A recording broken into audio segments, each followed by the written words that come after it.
Hello guys, मेरो mini ब्लगमा हजुरहरूलाई स्वागत छ। आज हामी कहाँ गइरहेका छौँ भन्दाखेरि वेदकोट तालमा घुम्न गइरहेका छौँ।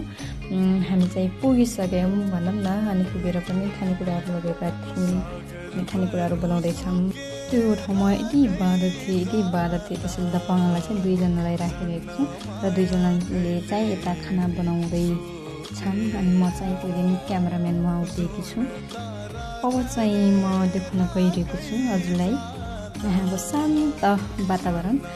जो कोहीलाई पनि यो ठाउँमा आउन एकदमै मन लाग्छ, मलाई लोभ्याउने ठाउँ छ। र हामीले चाहिँ फ्रेन्ड्सवाला केक लिएर गएका थियौँ, किनकि हामीले केक मात्र होइन धेरै खानेकुराहरू लगेर गएका थियौँ, किनकि त्यहाँ बसेर साथीहरूसँग रमाइलो एउटा अविस्मरणीय क्षण बनाउन चाहन्थ्यौँ।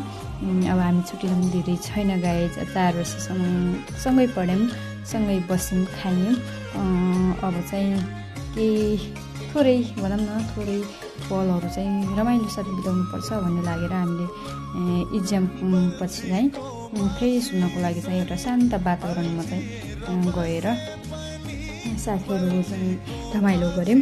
हामीले चटपटे बनाएको थियौँ अनि चटपटे खान लाग्यौँ, किनकि म खाँदाखेरि चाहिँ म क्यामेराम्यानमा थिएन, मैले सरितालाई दिएको थिएँ, किनकि म खाना खाँदाखेरि चाहिँ मोबाइल समान्न अलि झ्याउ हुन्छु। त्यसैले अहिलेको लागि क्यामेराम्यान सरिता चाहिँ हुनुहुन्छ, यता लास्टमा देखिनु पऱ्यो भनेर गुनासो पनि गरिदिनुहुन्छ। Bye bye, take care, thank you so much.